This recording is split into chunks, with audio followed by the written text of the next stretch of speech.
Hello viewers, कैसे हैं आप लोग। आई होप आप लोग बहुत अच्छे होंगे। आप लोगों को सबसे पहले हैप्पी नवरात्रि।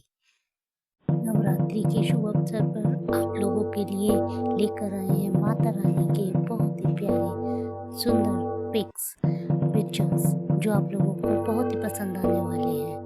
आप लोग एंड तक वीडियो में बने रहिएगा और लाइक और सब्सक्राइब करके ज़रूर जाइएगा और कमेंट्स में